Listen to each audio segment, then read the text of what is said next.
E olha só, hoje, dia 1º de janeiro, é Dia Mundial da Paz.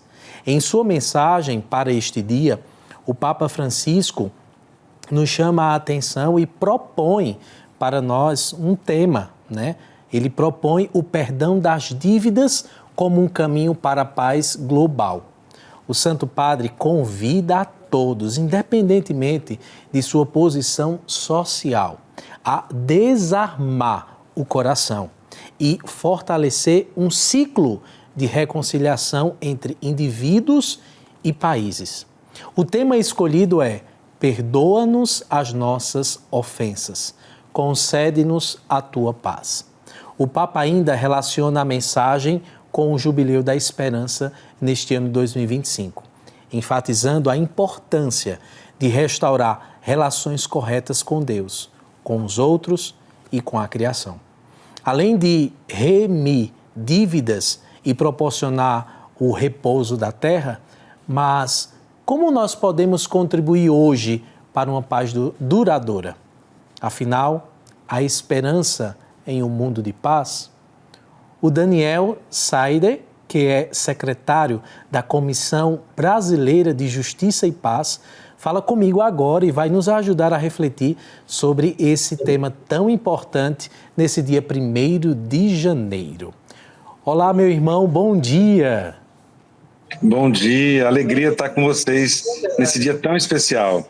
Que coisa boa, Daniel, que bom poder falar com você nesse dia. E eu quero que a gente possa começar a nossa conversa com a seguinte pergunta: como podemos engajar mais pessoas na promoção de uma cultura de paz e de justiça no Brasil, especificamente nas comunidades mais vulneráveis? Isso é importante porque nós precisamos criar uma cultura de paz. Como nós podemos fazer isso? Bom, o Papa Francisco, como muito bem mencionado pelo senhor, já nos oferece uma ótima leitura e possibilidade por meio da sua mensagem, onde ele chama, início de ano é sempre momento de revisar nossos projetos, o que a gente vai fazer da vida, né? E aí não tem outro caminho que não seja essa mudança da cultura na perspectiva dessa cultura da paz e principalmente na perspectiva do perdão. E aí o Papa pensa, e cada uma de nós devemos também pensar em quem que a gente precisa perdoar, porque eu venho de toda uma experiência de comunicação não violenta, de mediação de conflitos, onde a gente percebe que 90% dos conflitos e muitas vezes da perda da paz vem da dificuldade de compreender o que o outro está dizendo, ou o modo como o outro disse que nos ofende, que nos irrita, que nos perturba. Então, são problemas vinculados à comunicação. Então, muito importante que a gente possa aguçar a nossa capacidade de escutar bem.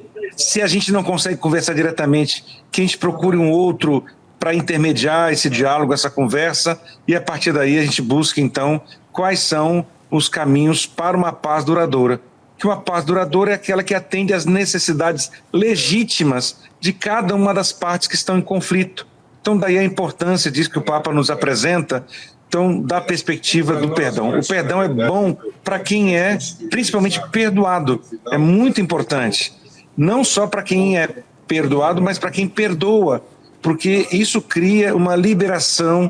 Muitos adoecimentos, principalmente da ordem de câncer e de outras tantas enxaquecas e alergias, estão todas elas vinculadas a problemas desse nível mais emocional. Nós somos um todo, Deus nos criou como uma unidade de corpo e alma, de forma que aquilo que passa na nossa mente, no nosso espírito, repercute necessariamente no nosso corpo. E se a gente não tem um perdão consentido, concedido, isso tudo vai se incrustando na gente.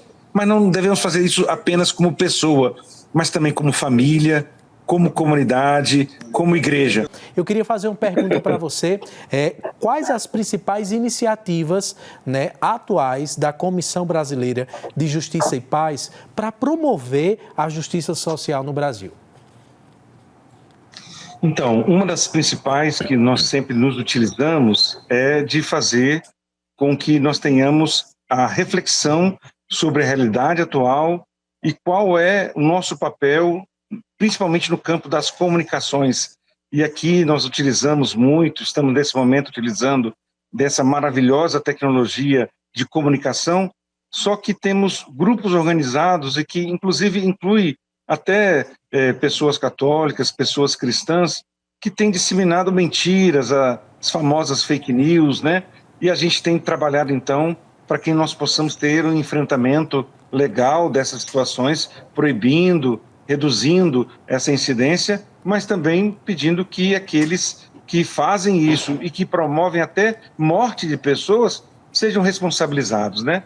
Porque nesse intuito do Dia Mundial da Paz e na mensagem que o Papa Francisco, o segundo pedido dele é justamente isso. O primeiro é o perdão das dívidas e o segundo, então, é justamente o fim da pena de morte, que no Brasil, graças a Deus, nós já temos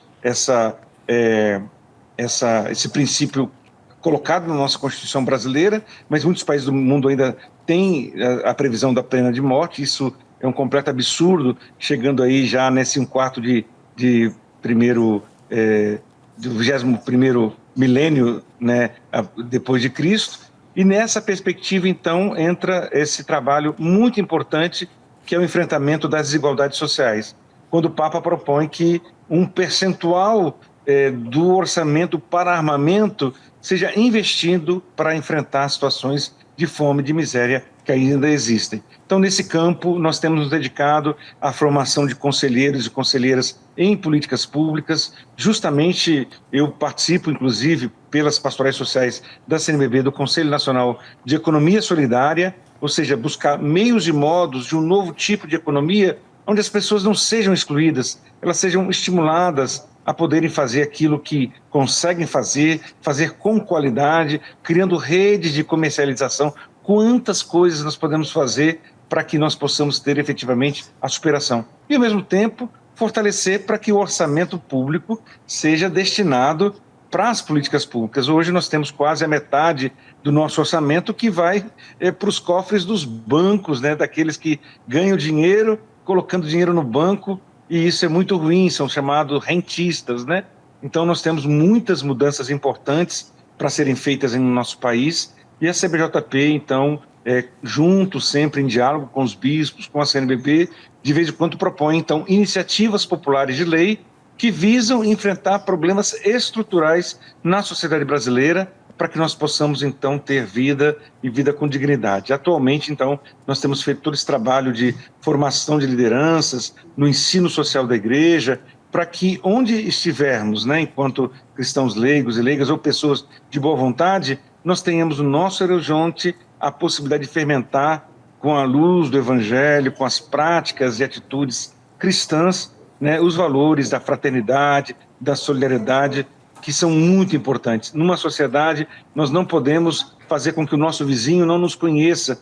Nós temos que recriar, principalmente nas comunidades que são mais periféricas, essa presença eclesial, essa presença no dia a dia dessas comunidades, sendo para elas apoio efetivo, na escuta, na acolhida, para que efetivamente elas se sintam. E nessa perspectiva, então, nós temos trabalhado muito, inclusive no último dia 10 de dezembro, né, passado, eu estive em Cachoeiro Itapemirim, instalando lá, com as bênçãos de Dom Luiz Fernando, a Comissão Diocesana de Justiça e Paz. Então, tem lugares que até nós temos comissões paroquiais de Justiça e Paz, principalmente na Amazônia, que fazem, então, os enfrentamentos necessários, sempre de forma pacífica, sempre convidando para o diálogo, para que nós tenhamos, então, efetivamente ações que visem superar as violências que ainda existem, muitas vezes existem nas nossas casas, nas nossas comunidades, nos nossos bairros e na sociedade em geral.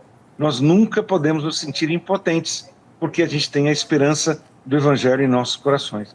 Se a gente não encontrou uma saída ainda, é preciso que a gente busque outros e outras, inclusive até que não sejam da mesma religião que a nossa, mas que possam efetivamente nos ajudar no caminho para a superação das injustiças e, por isso, no caminho da construção da justiça social e da paz. Que bom ouvir essas palavras motivadoras nesse primeiro dia do ano, 1º de janeiro, iniciando mais um ano, pedindo que nós possamos, de fato, nos permitir ser iluminados por essa palavra e onde nós estivermos, incomodarmos, fazermos com que esse mundo chagado e ferido seja transformado no reino do Pai que nós tanto queremos. Muito obrigado pela sua contribuição, pela sua participação. Um feliz ano novo e espero tê-lo aqui mais vezes no nosso programa Família de Amor. Muito obrigado, também desejo um ano de paz, esperança e muita possibilidade de fazer o bem para quem mais precisa. Que Deus nos abençoe. Muito obrigado pela possibilidade de compartilhar com vocês nesse primeiro dia do ano.